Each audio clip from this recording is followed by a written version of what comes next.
Okay, not too bad for the lower body. It's coming along anyway. Now we do need to balance it out.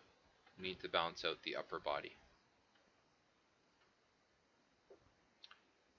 Okay, let's take a look at the spine 1, 2, and 3.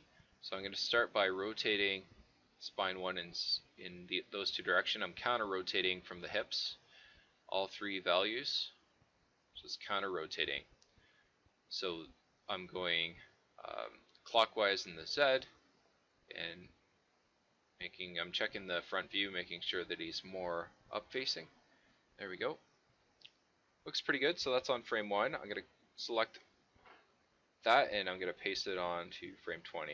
So I'm going to grab those, middle click, press S, grab that one, middle click, press S. Okay, not too bad. Now I have to add the reciprocal values on the other side. So I'm going to go frame 10 here, and I'm just going to put in the negative and the positive on Z. And I'm going to do the same for spine 02. Let's put a -3 in, and then a positive. Good. And let's do the same for the chest. And that way, if the hips are going right, the body's going left, and he's maintaining his balance. He's also getting a stronger line of action. Alright, not too bad. His head's looking like he's robotic right now. It's not continuously facing forward, so that's going to be something we're going to need to address. Let's take a look at the hips. I also want to just go to frame 4, and I'm just going to press W and move this in X. I'll probably put this on frame 5 actually. Yeah, right click, delete, and now I'm going to put it on 5. There it is. Copy that value, and I'm going to put this on frame 14 as well. So 0.08 in my case. Paste that in, enter. It's going to automatically key. Make sure it's a negative. Alright, that way the leading foot, the hips are translating over to where the leading foot is leading. So you're just maintaining your balance the whole while. Alright, so let's take care of the neck here.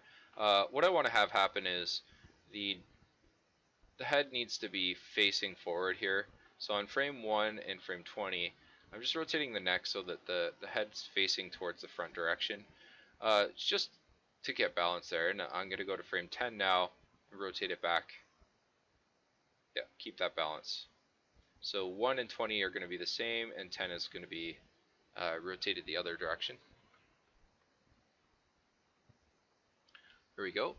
Not too bad. That way his head's not just going the direction of the chest. It's facing forward.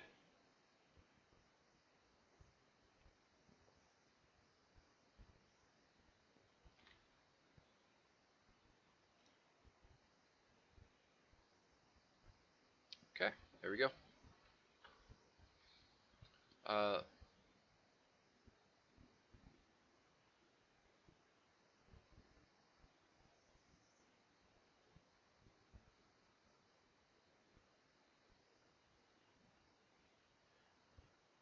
Now I'm also going to take the two spine elements here, and I'm going to have this go back on frame 5, so there's a bit of delay there.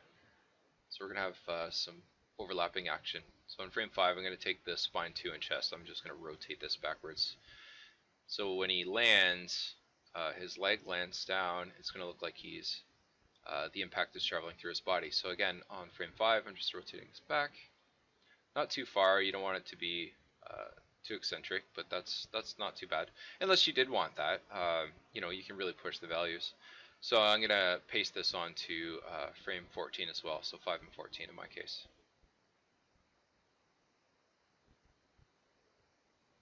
Let's try that again.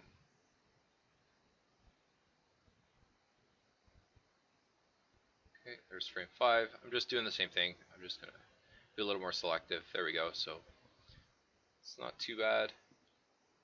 And on frame 14, again, I'm going to paste that in there.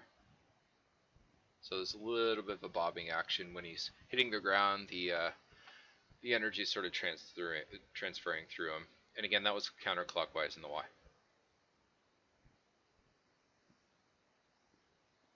Alright, let's look at these hands. I'm going to start by making a fist, and again, the rig here, isn't entirely complete, but we're going to animate with what we got as we talked about in class. So I'm just going to offset these fingers a little bit, make sure there's room for the thumb. I'm going to increase the index and then the middle. I'm going to go over to the ring finger, and the pinky I'm going to push even further. Okay, let's get that thumb. Yeah, so it's fine. So grab all three of those. Let's just make a fist out of this. That way it's not so like you don't want to be running with your hands out. Most people make a fist when they sprint. When you sprint, you might have your hands out, but when it's a jog, usually you have your hands making a fist. So I'm rotating this. I translated it forward, and maybe a little further out. Okay, that's not too bad. I'm going to take the pull vector. I'm going to dip that in a little bit. Now we can't forget about a clavicle. It'll look a little mechanical if we don't move the clavicle a little bit. Plus you can't really do it without your clavicle. So we're going to move that in a second here. So rotating this in place.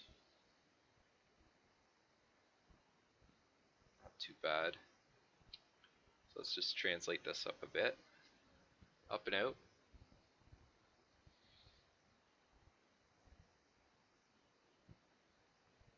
Okay, I'm going to set a keyframe. Also with the pull vector, I'm going to grab the hand and the pull vector and click on frame 20 and press S to set a key there. That way it's keyframed at the same pose, right? Because you can grab multiple elements and copy and paste over. Okay, so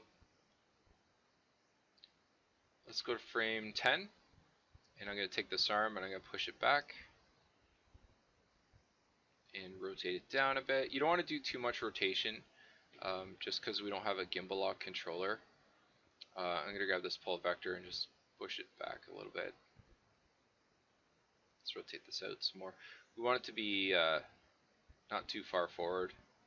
Let's take that clavicle and fix that issue. So I'm going to grab the clavicle, and on frame 1 I'm going to push it forward towards the leading arm.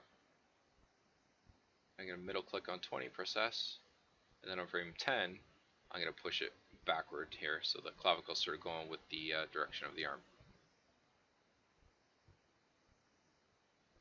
Good stuff. Alright, let's fix that. A little more rotation. Now we're going to find we have a little bit of an issue when we press play. Let's move this a little bit more. Push it out a bit. Sorry, I'm just sort of fine tuning. It's still at the blocking stage, but a little fine tuning's okay. Let's rotate that